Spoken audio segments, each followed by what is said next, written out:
ఇక చూడు రే కవితక్క ఏం చెప్తుందంటే అలనాటి పాలనలో భాగమైనందుకు సిగ్గుపడుతున్నా అని అంటుంది.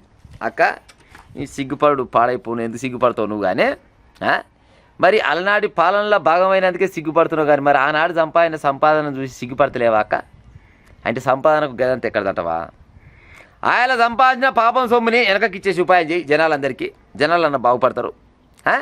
ఆయన మీ అయ్య పేరు చెప్పుకొని, మీ అన్న పేరు చెప్పుకొని, నీ బావ పేరు చెప్పుకొని, తెలంగాణ జెండా పేరు చెప్పుకొని, బీఆర్ఎస్ టీఆర్ఎస్ జెండా పేరు చెప్పుకొని కోట్ల రూపాయలు సంపాదించినావు కదా, మరి ఆ సంపాదన మొత్తం వెనకకి ఇచ్చే ఉపాయం చేయరాదు? తెలంగాణ ప్రజలు అనుకుంటారు నిజంగానే ఆ పాపం సొమ్ము ఆమె కొద్దనుకొని మన సొమ్ము మనకిచ్చిందిరా అని జనాలు అనుకుంటారు కదా. ఇంకా పని చేస్తుండొచ్చునా? అమ్మో గట్ట చేస్తారు. పశకు పాపం ఎక్కడిది, పుణ్యం ఎక్కడిది? అడక తింటున్న దగ్గర గదే రూపాయి ఉంటుంది, అమ్మాని దగ్గర కూడా గదే రూపాయి ఉంటుంది. పశకి ఇల్వపోతుందా? ఇల్వపోదు. కాకపోతే ఏమంటుందంటే అలనాటి పాలనలో భాగమైనందుకు తల వంచుకుంటున్నాడు, సిగ్గుతోటి తల వంచుకుంటున్నా అని అంటుంది. ఏం వంచుకో కానీ అప్పుడు సంపాదన మొత్తం వెనకకిచ్చే ఉపాయం చేసి జనాలంతా శబాష్ కవితమ్మ అని చెప్తారు.